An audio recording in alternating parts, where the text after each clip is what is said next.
Good morning, everybody, and welcome to Living Astrology with Janet. It's time to grab your cup of coffee or your tea, sit back and relax while we chat about what is happening up in the stars above for this week, the week leading into the solar eclipse, and that solar eclipse being a very powerful one for new beginnings. And we are going to be chatting about all things to do with that on Friday. So if you are wondering about the solar eclipse in its totality, we'll talk about that more on Friday. Today, we're going to take up what's going on this week because there's a lot going on in the stars above, leading us into the weekend where we have the solar eclipse. And it's important to understand, what are the background energies that are happening that lead us into that a very powerful event. And that means we're going to take a look at the new Human Design Week, which starts today in aura busting energy.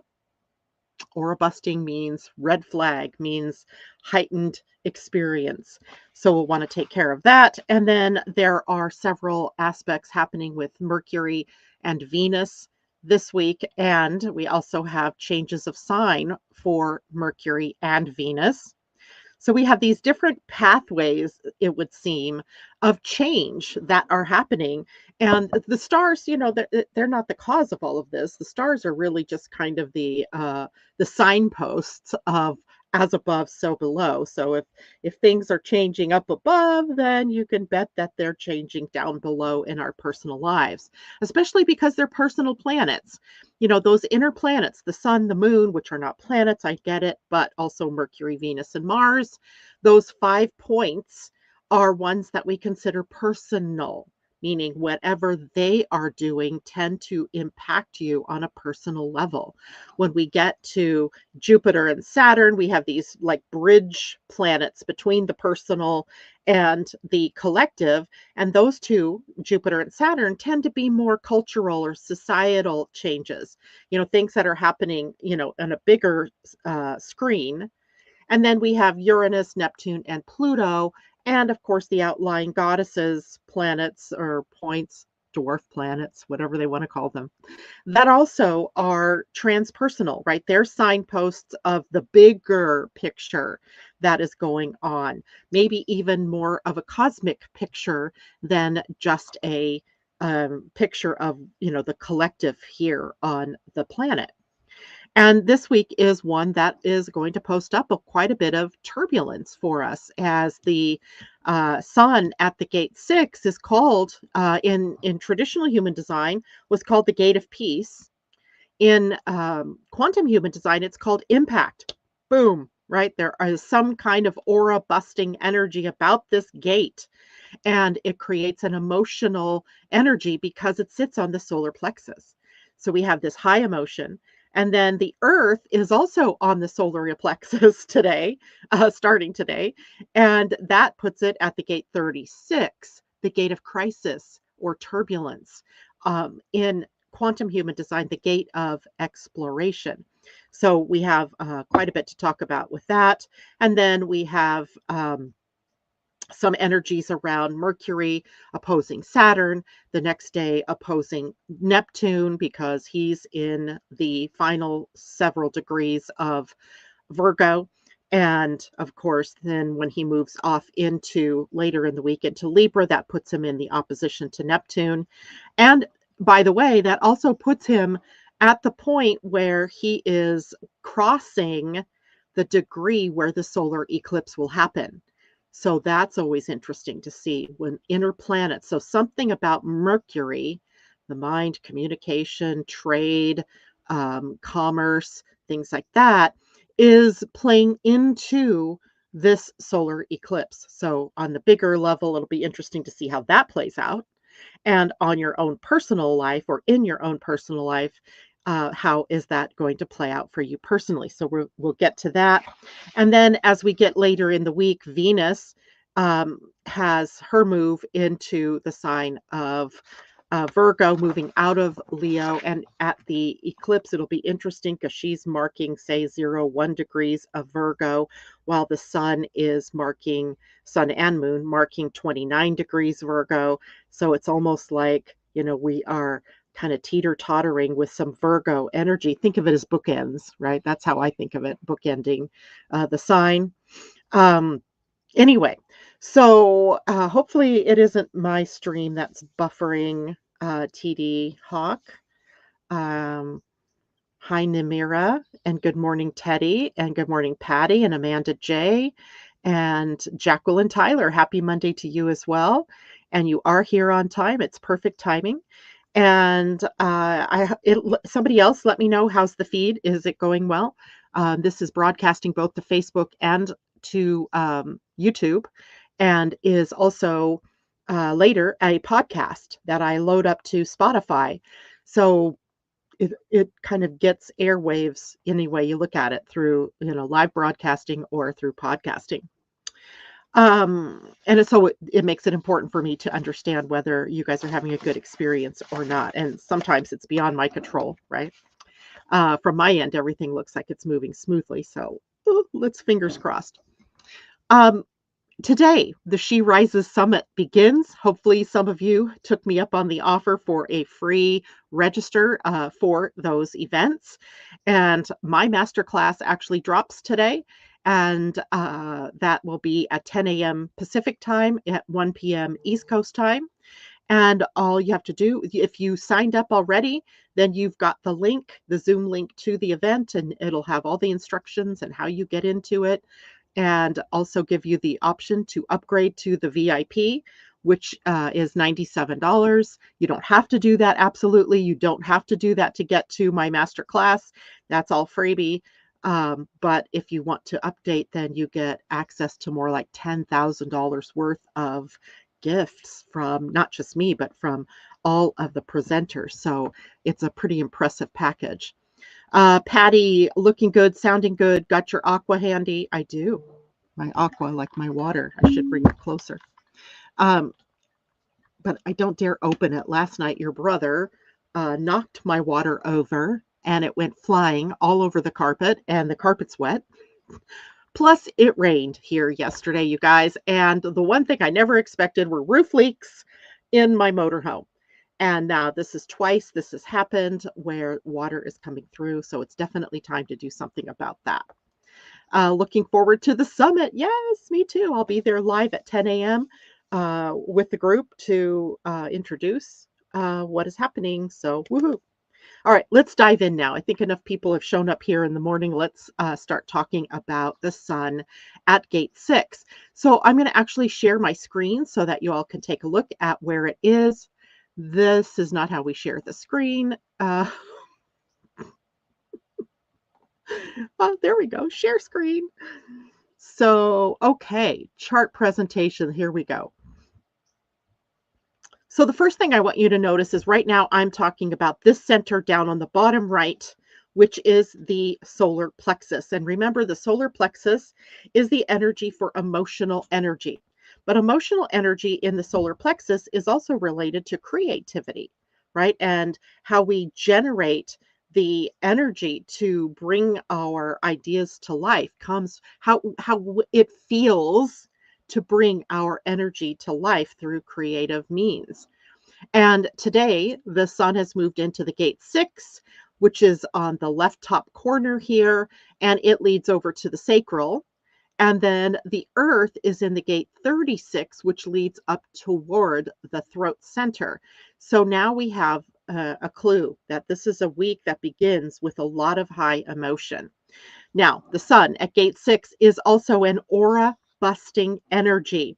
It means that we are all influencing one another this week just simply by showing up, right? If you're someone who has that gate 6 defined by birth, then you've already been aware of this aura busting tendency.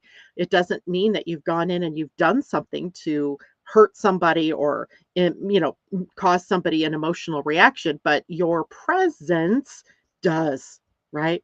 And the aura busting energy here is about calling up a move toward peace and diplomacy, because those are the big keys in the highest expression of the gate 6.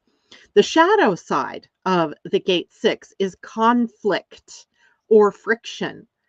It is an energy where it's everything but peace, right? So we're looking to move toward peace, right? Emotionally feel good energy, the peacefulness of love and harmony and equality and all these, yummy emotional energies. However, there are times where, of course, conflict becomes the game, and then that is about the shadow, right? The shadow energy here. When we can move into the gift level, talking now Gene Keys talk, then we're moving into diplomacy. And in its highest expression, the city, we are in peace energy. So the theme is about how do you use your presence, your actual, beingness, to create harmony, or does it create disruption? Now, on an energetic level, some people, especially people who have this gate defined, they walk into a crowd and they're disruptive by nature. It's nothing they're doing to hurt people, it's just their energy. It carries this conflict because they're meant to stir it up so that people will move toward the peaceful end of this energy. Now, let's look at the gate 36, because the gate 36 is also very turbulent energy. But I love that this gate is part of what Karen Curry Parker calls the miracle circuitry. So in quantum human design, the circuitry is named differently than it is in traditional human design, just as the gates are named differently. In the traditional human design, this circuit was called the sensing circuit. So sensing meaning, feeling, moods, emotional energy. But as part of quantum human design, she renamed it the miracle circuitry, and it's designed to stretch you by growth through new experiences, which is why she renamed this gate the gate of exploration, which takes it away from what it was in the traditional human design, which was turbulence or crisis, even. So, yet the emotional energy from the 6 and the 36 both have this tendency to generate crisis type energy or conflict kind of energy, especially when we're living through contrary times. And we certainly are, aren't we? And the shadow here is turbulence and crisis. The gift is exploration. And the highest expression moves us into curiosity, right? Using curiosity as a, I wonder, how this could get better, right? That kind of energy. So together, the sun in the gate 6 and earth in the gate 36 means that your aura impacts others most when you're willing to explore new territory, when you're learning from the unknown and meeting life with curiosity rather than fear. But unfortunately, there's a lot of fear. You only have to look at any of the news feeds coming across to see fear. You only have to look at what's happening in places around the world to see that there are people who are rising up against the things that have been going on, or they're rising up in favor of something new, right? This is a big energy that is, taking place not only here in the US, but I noticed it in France, I've noticed it in England, I've noticed it in other places as well. So this week is a week that I'd like to call, this one that brings us impact, right? There's impact in the energies for this week.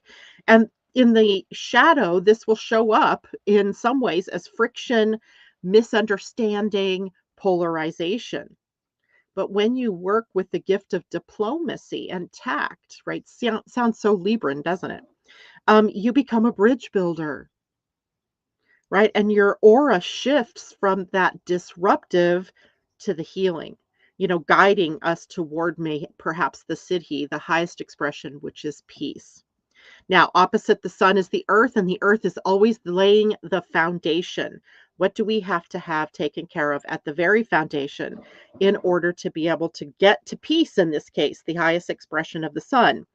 And this is miracle circuitry, if you'll remember, reminding us that growth often comes through messy experiences, through the middle of, messiness, contrariness. And traditionally, this was part of the sensing circuit, as I said earlier, and the emotional learning pathway. So this all becomes about what is it that we are doing with our emotions? Are we reactive, the knee jerk reactive energy, or are we responding? And, response takes time, right? So it means that we might have to step back from whatever it is that the emotional uproar is about to get clarity, to get, perspective before we do something that can create, or adds to the energy of conflict or disruption, right? So stepping back, taking a breath, being able to let crisis energy um, be looked at in a different way, not as necessarily, punishments, but initiations into something new, a new way, a new opportunity for you to earn your emotional IQ, your emotional intelligence, right?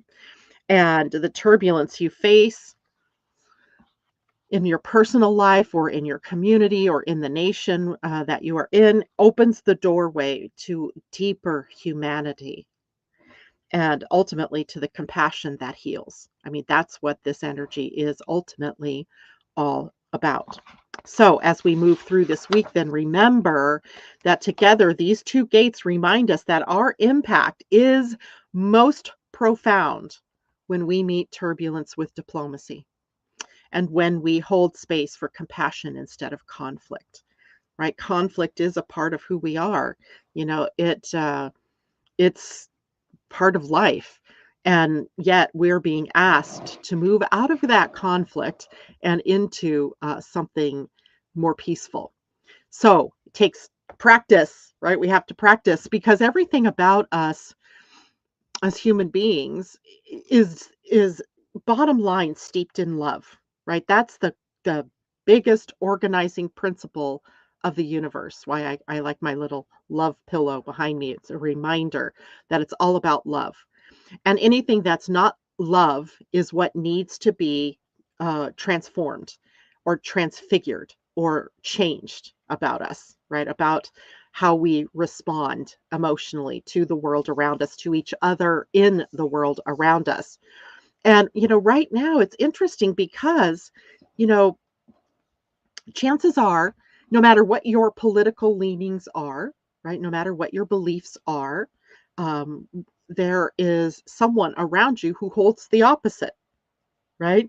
And some of them are probably really close to you, maybe even in your own family, right? Where you might be the lone voice of one political way of thinking, and the rest of them are holding the voices, of another way of thinking.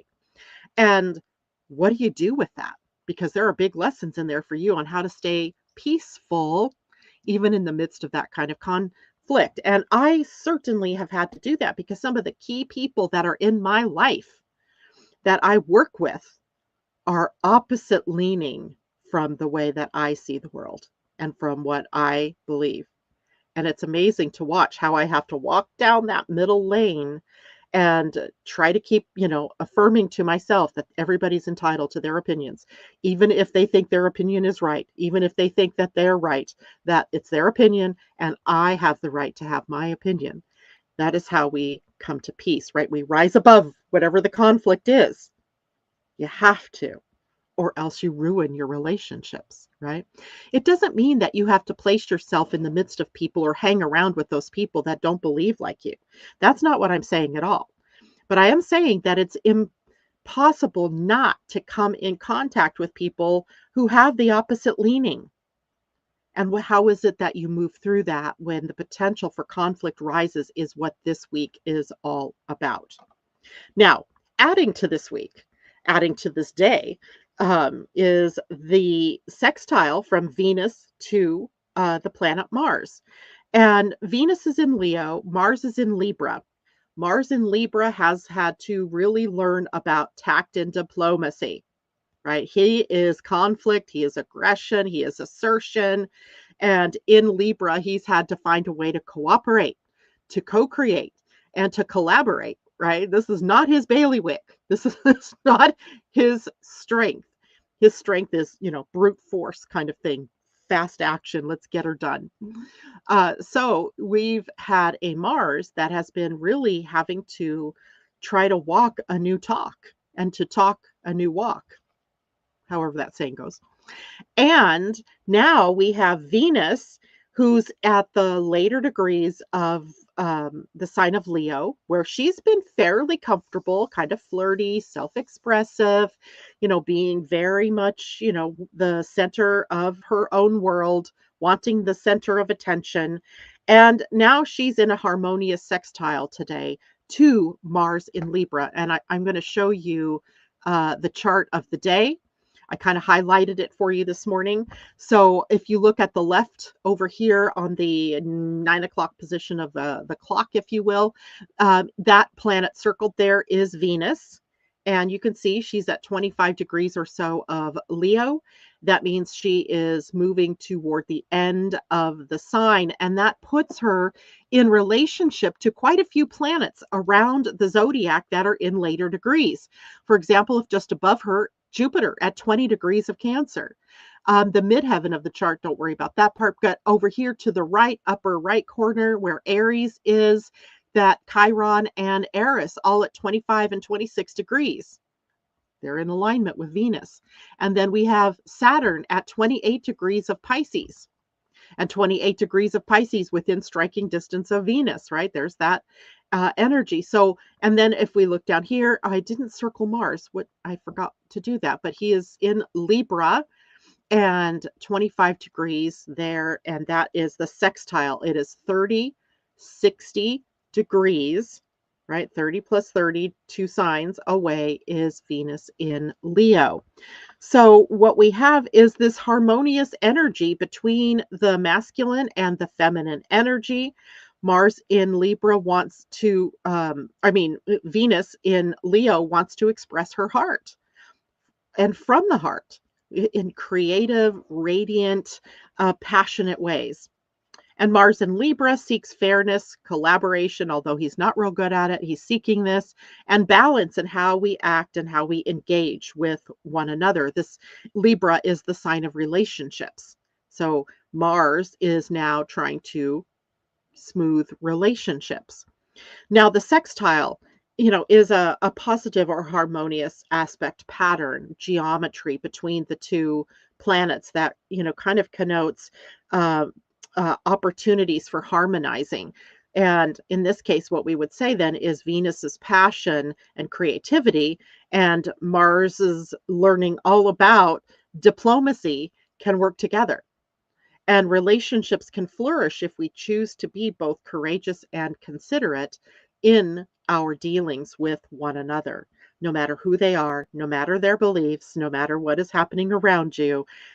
Peace, remember the sun at the gate of peace. We're trying to get to peace in our relationships. So interesting, right?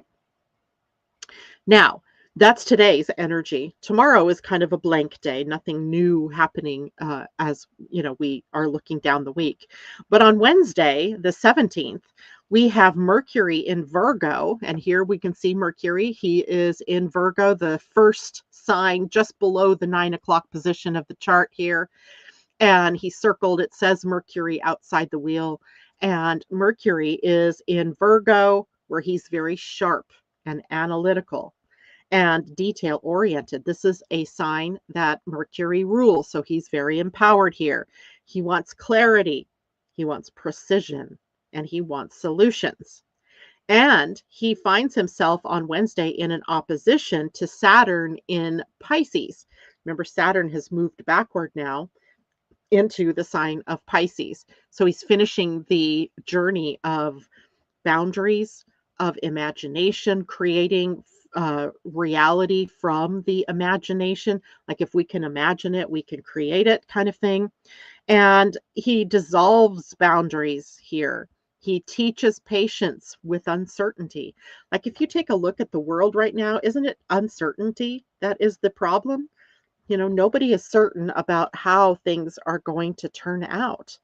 There isn't certainty because there's so much changing and flux in everyday things, right? From one day to the next, it is filled with things changing and with dramatic happenings, and that kind of sets us on edge, right? So Saturn here wants us to have patience with that uncertainty and demands structure in the midst of the formless, right? Formlessness is Piscean. He's now in Pisces trying to it's almost like herding cats, right? He's trying to bring form to spirit, bring form to imagination energy, to creative energy. And so these two in opposition, you may feel pulled in two different directions, in the Mercury direction in Virgo and the Saturn direction in Pisces, where you need the facts, Virgo, and the call to trust the unseen, Pisces. And how do you work with both of those? Right? This is like trying to write a step-by-step plan while sitting in the midst of an ocean wave, right? There's all this water coming over, right? And you're trying to write the plan and your paper's getting wet and the ink disappears and you have to start over, kind of thing, right? So we're being pulled in these two different directions here. Now, I also want you to note that Mercury, even though the opposition to Saturn will happen at 28 degrees, it means that he's going to be moving across into the 29th degree. So he is going to be moving through the degree of the eclipse before he actually leaves the sign and before the actual eclipse. So think of this as the little messenger planet depositing some kind of seeds, some kind of message, some kind of idea in your minds before we get to that solar eclipse, which is occurring at a new moon, which means it's all about setting intentions for what it is that you are wanting in your life, how it is you want to move forward in your life. And so Mercury hovering near that solar eclipse degree is opposing Saturn from the same degree, but over in Pisces. And together they're kind of forming this cosmic tension that, like a wire, right? A cosmic tension wire, right? A high tension wire across the eclipse axis, setting the stage for maybe revelations or challenges or decisions that will ripen as the eclipse lands. And that eclipse, of course, is activated from the 21st of September until at least the 7th of October, and maybe even further, right? Sometimes we give it like a 12-week sort of energy, where things can, be sort of coming to the surface and revealing themselves, and then you taking the next steps in whatever it is that has been revealed. So, what you think you know now with Mercury may be tested against the deeper karmic lessons of Saturn that has been unraveling in Pisces. So, it's so important right now and from now until after that eclipse is to slow down communication and really watch out, because facts can be very slippery, right? It's a slippery slope out there. And anytime there is a drama, like in the US this past week, you know that there are going to be tons of facts coming out, supposed facts coming out that may or may not be true, right? That may or may not be true. And it's important then to use your own discernment, a very Virgoan term, to wade through the muck, right? To wade through that information. So that's one thing you can do, but also check where your thinking is too rigid or where it's too loose, right? Think about how your mind works, because you can't change how everybody else's minds work, right? You can only really take care of your own thought processes. So this Mercury opposing Saturn becomes sort of a preview of the themes that the eclipse is going to activate. So watch what's happening today, tomorrow, Wednesday, Thursday, even Friday, even Saturday, even, because these, little breadcrumbs are leading us to that eclipse. And the themes that might be activated are clarity versus confusion, right? Where are you clear? Where are you not clear? Discernment versus dissolution, right? Where do we have to come undone? Where are we too rigid? And precision versus surrender, right? Precision, being very precise about what we're doing. Interesting, because later in the week, Jupiter moves into the gate of preparation or details, the gate 62, which we're going to talk about more in a minute. And that puts us in a position for growth to happen, to be very clear about the details, to make sure that we see the trees in the forest and all of the little plants at the base of the trees, right? As we move forward. Okay. And it is just the next day, by the way, the 9th or 18th. So the 18th is on Thursday. And I'm actually going through the whole week's transits, because on Friday, I really want to spend time with just the eclipse energy, talking about that, but also maybe doing some charts for people so that you can see where your new moon solar eclipse is occurring and how that might impact you. So Jupiter, let's go back. Let me stop sharing this one for a minute and go back to my human design chart. Uh, remove. There we go. And um, share my actual screen with my human design thingamajig. There we go, the body graph. Okay. So up here in the throat center is where we see the gate 62. The gate 62 is about organization. It is about attention to detail and preparing the ground, right? Getting the ground ready. And it sits on the throat center, which means that it gives voice to facts and patterns and practical steps. Jupiter will sit here for almost a month in this gate, prompting us to really wade through what it is we think we know. And it sits here because on the throat center is where we spout the facts, right? And you'll notice it leans upward toward the gate 17. If we look here, it would be, if you connect to the 17, this is called the gate of opinions. So here we have a call to make sure that we are truly understanding the facts before we spout it and form it into an opinion, knowing the difference, right? Anymore, those lines between fact and fiction are so blurred, or fiction or fact and opinion are so blurred, right? We don't know. It's hard to tell. Is this somebody's opinion or do they have facts, right? So interesting that that connection is happening there. In the gene keys, the gate 62 in its lowest expression is the intellect, where we're using purely mind energy instead of really feeling the need for precision, to doing our due diligence, to using discernment, which is, by the way, sort of this natural talent we all have to discern through your intuition, perhaps, rather than just facts, right? Knowing from a different level. In the gift level, this is called precision, right? Being very clear about what it is. And in the highest expression, it's impeccability, right? Being impeccable with your words, being impeccable with your projects, being impeccable with how you show up. The shadow would be getting lost in all the details or overthinking. And that can lead to anxiety. With Jupiter sitting here for a longer period of time, there's a lot of anxiety, perhaps, from the thoughts and the thinking processes and the overstimulation of information. In the gift, we're applying precision so that ideas become practical reality. And in the highest, of course, impeccability says when your words and your actions align so perfectly with the truth, the big truth, capital T truth, that they become a force of creation, right? Jupiter expands whatever it touches. So over the next few weeks, you'll really notice opportunities to sort of turn preparation into progress because you've done the back work, right? You've done the setup. Think of it, this is the cosmic sharpening of your pencils before class begins, right? Before you set into to learning, you've got everything prepared around you. All right, so that's our gate 62.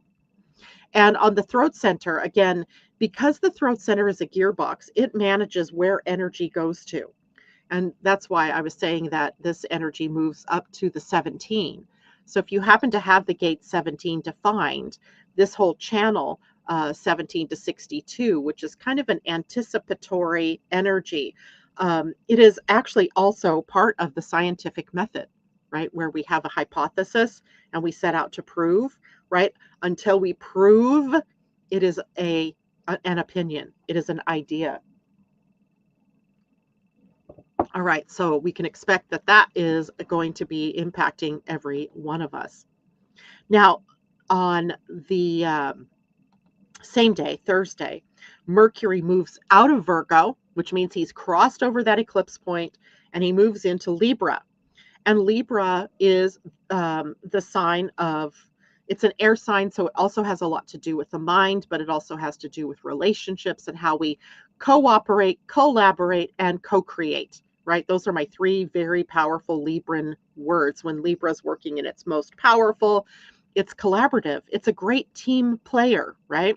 Mercury is the messenger of the mind and communication and learning and teaching, and Libra is the balance, fairness, beauty, harmony, and relationships. So the two of them together, the mind naturally starts to seek equilibrium. It starts to balance the scales where maybe overthinking on one side, now I need to, think less, maybe do more. You may feel called to mediate. Maybe you feel called to negotiate or to see both sides of a situation, right? Rather than this, one-sided thinking, we have to be able to see both sides. The communication style hopefully becomes more diplomatic, more tactful, more artistic even, more compassionate. Words can be smoothed and refined and beautified. Now, that doesn't make things true, right? Just because we call something beautiful doesn't mean that, it really is. Just because the emperor thinks he has on clothing doesn't mean that he isn't walking the streets naked, okay? So we have to watch for, those people out there who might just be trying to smooth things over with words that really have no meaning, right? Or are meaningless. So we have to watch out for that. And yet the upside is that this energy of Mercury in Libra is really great for collaborations, for contracts, for building bridges. We need bridges really badly right now, don't we? At least in the US, and I bet you in those other countries, we need bridges. We need people to be able to come together and meet in the middle. The downside of Mercury in Libra is indecision. And sometimes you can see all of the sides of an issue, but then struggle to choose. That's a Libran trait, to be sure. And now you add Mercury into Libra, and it might be hard to make those big decisions. You might have to become very discerning, right? You might have to look at the bigger picture, because what's happened with Mercury going into Libra, having come out of Virgo, and Jupiter now in the side of details, it might be so much easier to see the small, and we'll have to work harder to see the bigger picture. So make sure to see the forest and the trees, right? They all need to be seen. And use this time period of Mercury in Libra to bring grace and fairness into your words, to make sure that you're very careful, tactful, loving, kind in how it is that you speak to others. And it won't be easy necessarily, right? Because it's just not easy sometimes in the face of, other people's conflicting ways of talking and lies that they speak. And it's hard to tell anymore what's true, what's not. Now, also on the 18th, so Thursday is like a big day. You might circle it on your calendar. Mercury opposes Neptune as well, because now Mercury will have moved into Libra. That puts him in an opposition to Neptune that is at the first degree of Aries. And here, Mercury in Libra wants clear agreements and shared understanding, but Neptune in Aries dissolves clarity, blurs the lines, invites intuition and imagination, but it can really distort reality. We get a distorted version of the facts We get a distorted version of, what it is that we're meant to understand from something. And that opposition may feel like foggy thinking. Foggy, blur, right? Maybe it confuses us that, things people say aren't clear. The things you say may not be clear. And that means that we all have to work a little harder to make ourselves understood. It can heighten misunderstandings. What you said isn't what you meant, but it came out wrong. And now people think you meant something different. So it's probably not the best time as we move through this week to finalize big decisions or to sign big contracts because there's just no clarity. And it's not because we have, say, Mercury in retrograde, but we have a Mercury that wants to see all facets of something. And then when we have Neptune that naturally blurs things or makes it hard to see. So the shadow side of all of this, Mercury opposition Neptune, might be wishful thinking, might be manipulation, might be feeling like somebody's talked in circles, or that you've been talked in circles, or that you talked in circles. But the higher octave, which is what we're always trying to reach for, right? We're trying to get to that highest expression, is intuition, imagination, and spiritual perception that come online through your words, through art, maybe through music, or through mystical conversations that you have with others. And the transit then is teaching us to balance the logic with vision, right? And the diplomacy with inspiration, right? So becoming inspired by words, by art, by creative thoughts or creative energies. And now if we look at this again in the context of the eclipse that's upcoming, notice how Mercury is active all week, right? We've had Mercury opposing Saturn, we have Mercury opposing Neptune, we have Mercury changing signs, and that both Jupiter and Neptune are heavily engaged in this, right? There are the things that Mercury is opposing. And Jupiter, of course, changing gates, moving into a sign that's distinctly Virgoan, even though it's Cancer. It has that Virgo sort of feel. And this isn't random, right? It's part of this cosmic runway, if you will, that's leading straight into Sunday's eclipse, solar eclipse. So we have preparation, balance, and discernment are all being tested before we set the intention on the new moon solar eclipse of that new beginning. Where are we going? How are we going to get there? Now, I'm even going to go into Friday, but first, before I do that, I want to just check the stream here and see if there are any questions. Christine, good morning to you. Christine says that's an understatement. So this is for all of us, whether defined or not, for how long. Well, for the week itself, when we are talking about the energy of the week, the 4th, let's see, through September 15th through 20th is the new human design week. So where the sun is at the gate 6, or Earth at 36. Jupiter is moving into the gate 62 and will be there. Let's see if I can get a date for when Jupiter moves out of 62. That won't be until October, not even in October, because remember, it's retrograding soon. Jupiter's in 62 for a very long time, all the way through December. And I unfortunately don't have January's little cheat sheet here, ephemeris. So I don't know how much longer. So a long time for the gate 62. And of course, having an eclipse kind of be that, point at which everything gets kind of exaggerated or expanded. It could take us, a lot of work to try to keep those details straight. I would expect that there's a lot of spin doctors out there spinning stories, right? And that's going to be the part that's going to be hard to weed through, is how is it that we tell the difference between what's real and what isn't real. And this is where we, as each individual, we really have to hone our discernment chops, right? We've got to get very discerning. Are we in a conspiracy theory over here, or is this the truth over here? chances are somewhere in between is the real truth, right? Somewhere. And you can't believe everything you read, and you can't believe everything you hear. So what do? You have to go to your internal self, and you have to trust your inner knowing, your inner knowing.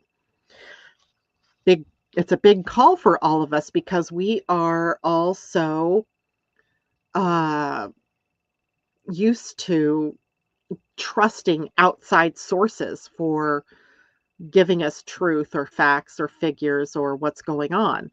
But if you can't trust outside of you what's happening, if you can't trust the words or the news, if you will, of what's going on, then the only other way you have to go is inward and trust for yourself about whether those words are real or not. Or, Christine, is it AI, right? Is it all artificial intelligence?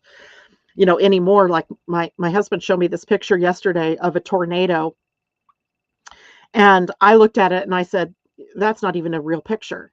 It turns out it was a real picture, but it was almost too perfect in the way that it looked. And it was a tornado apparently that hit Utah, and Utah doesn't get tornadoes very often. And I'm like, yeah, let's just focus on Utah because of what happened with Charlie Kirk. And that governor is like elevated at this point because he's, front and center in the conversation. And I really thought it was fake. And it turns out it likely wasn't fake, but it's so hard to tell, right? The pictures, you can't hardly tell. And you know, we're just going to have to use our discernment, inward focused discernment, right? Not, taking whatever it is you're hearing out here and running it through some very powerful filters inwardly and not just trusting what you hear outside. All right. Well, let's take a look at Friday. We're doing Friday because on Friday, again, I want to focus on the eclipses. So Venus enters Virgo on Friday. So she's, bookending the front part of the sign while the sun is bookending the end and preparing for the eclipse at the very final degree. So we have an interesting, combination going on here. Remember that Venus rules your values, it rules love, it rules beauty, it rules money. And in Virgo, Venus becomes practical and discerning and service oriented, right? Virgo is a discerning, service oriented sign, right? It aims to serve the world in some way. And in this case, love then is expressed through, acts of care or helpfulness or devotion, even. Keep that word in mind. And beauty is found in simplicity, in order, and the small things that are done well, right? We don't need big, flashy. We just need something small that's done well. And here, what we have is the shadow of over criticism, either of yourself or of others, right? Nitpickiness, perfection seeking, and love as something fixing, right? That using love as a way to fix something instead of, just being love or being loving. So the gift here, though, the shadow is over criticism, as I said. In the gift, we have devotion, we have refinement, and we actually have healing through the heart. That's the gift of, Venus in Virgo. So this is a great time to align your relationships and your finances with healthier habits and routines, but also values that actually serve you and not things that you're just buying because, right? Doing because you're doing them for a reason, right? For a loving reason. Now, on that same day, Mercury in Libra trines Uranus and Gemini. And now I'm going to go back to my picture of the chart of the day because I was able to show how this is going to play in. So up here where you see this triangle, which looks like the point of an arrowhead, interestingly enough, is the minor grand trine, the configuration that is humming below the surface through now until 2028, where this is the seeds of the future, right? And it hasn't really made it through to the surface yet. And so it is, one of those things that we can see peaks of, right? Little every once in a while, we see a peak of the future. And yet we have, this configuration that is primarily positive And now we have Mercury in Libra that at the end of Virgo and the beginning of Libra that is going to oppose the apex point of that configuration. So, and if we look at this Mercury in Libra, of course, it's balanced, it's diplomatic, it's a diplomatic mind, it's oriented toward those Libran qualities. But Uranus in Gemini comes up with breakthrough ideas and new perspectives that sometimes might be radical, and also new technologies, new things, systems, and new ways in which that we might use those systems, or the way that we might technologically advance in a positive way as opposed to a negative way. Although typically what happens is it comes both ways, right? And then we have to discern which way we want to go. The trine is a harmony between logic and innovation. So what we might expect here is some sudden insights, right? That based on original thinking, based on fresh solutions that we might come to in conversations with others. This is a great time for brainstorming, for learning or adopting new technologies into your living, into the way that you work. And Mercury will also, if Mercury is in the trine to Uranus, which is up here, then he's also in the trine to Pluto, which is on the other side. So he's going both directions here. It's actually going to form a kite now that I think about it. Now, Mercury in Libra here with Pluto can sort of be this bridge builder and a seeker of harmony, right? And then Pluto is the deep collective transformation that we're all going through, that we're a part of, and uncovering truth in the systems, uncovering truth in in the collective, in the outer world, in the bill of sale that we've been given, right? It's great though for penetrating conversations. Pluto going right to the heart of something, Mercury bringing the words to support that. For transformative agreements, even negotiations with words that carry real weight and create new ways of being together.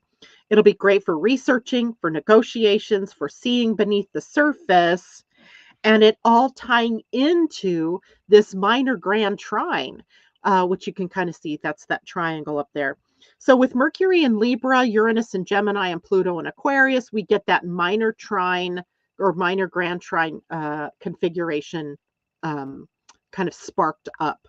And it acts like a cosmic funnel almost, with Mercury the messenger, and the disruptive brilliance of Uranus and the transformative power of Pluto coming up and turning into something that we can actually speak, write, teach, share, or decide as a unit, as a society, to what it is that we want to do. Right? Where is it that we want to go? The future is the minor grand trine. It just isn't all apparent yet. Remember, Pluto out of bounds now. So we do see extreme expressions of his energy, of the energy of transformation. So the key, pay attention to what insights or conversations that land with you on Friday or even this week, as this is already building up. The Mercury's already within orb of this and will be until after the eclipse. They're not random. So these insights that land for you are not random. They're part of a larger process of restructuring, and then the solar eclipse coming in and initiating something new. So Friday, actually, the mind sharpens, right? And the breakthroughs might flow. And Venus in Virgo will ground all that change into practical devotion.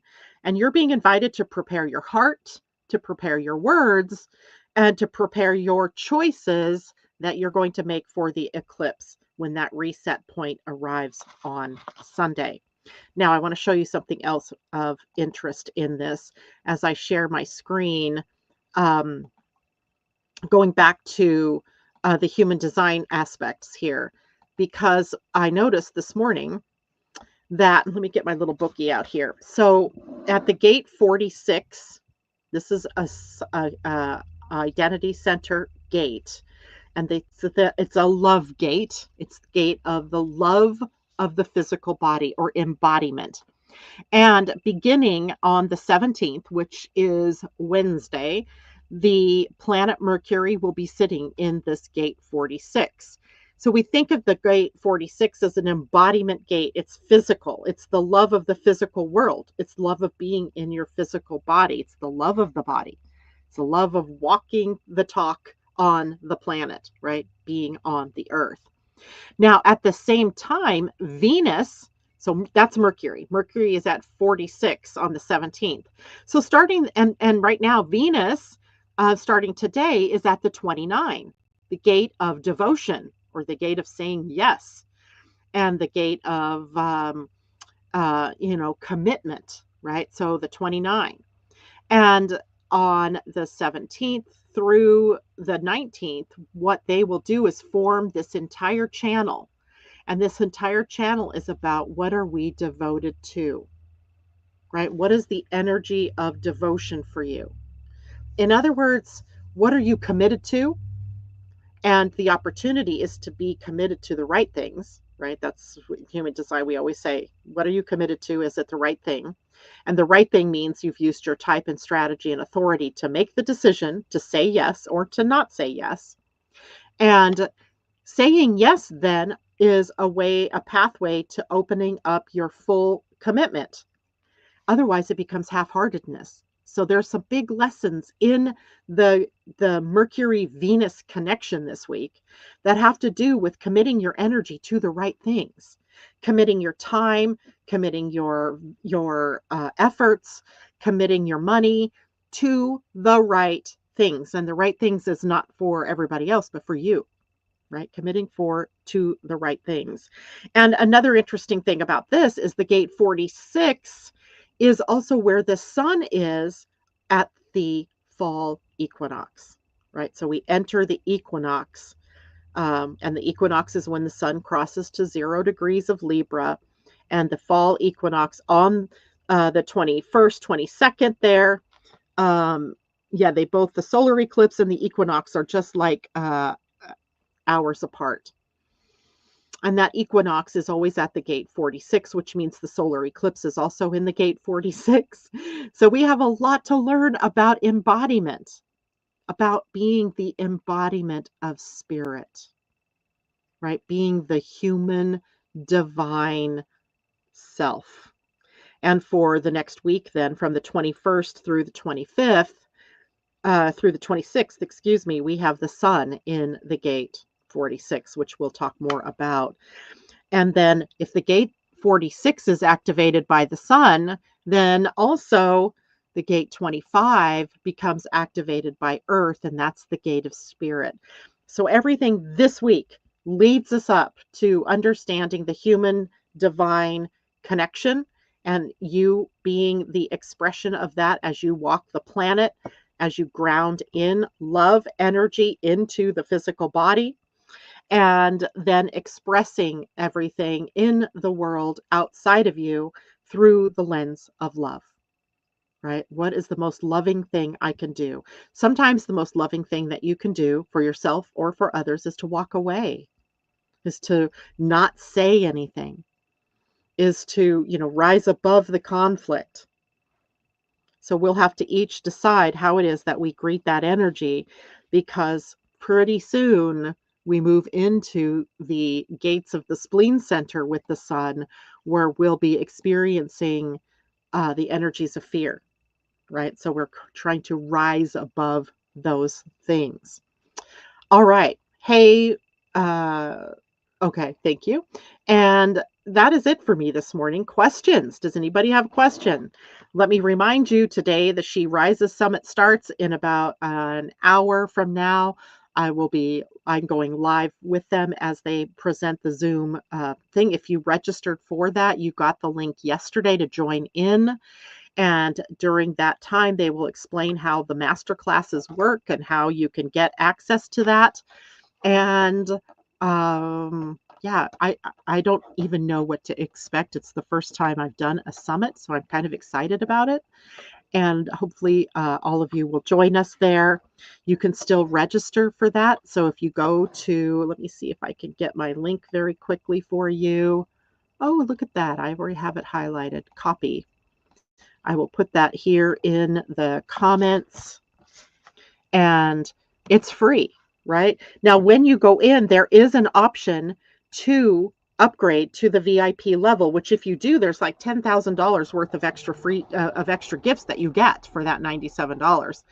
But you don't have to do that, right? You can just go to the freebies, and there are 50 sort of master classes, not just mine. Some are about business, some are about health, some are about, the healing processes. So it is a very positive experience, hopefully, for everybody. So I hope you'll join me there.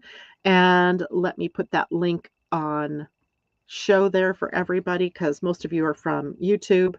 And that's it for me today. I will see you on Friday. We'll take up a deeper look at the solar eclipse, and I'll want to look at charts. So if you want to know what's happening in your own personal chart, hit me up. Let me know that you want to have me do a quick reading for you. All right. Bye for now.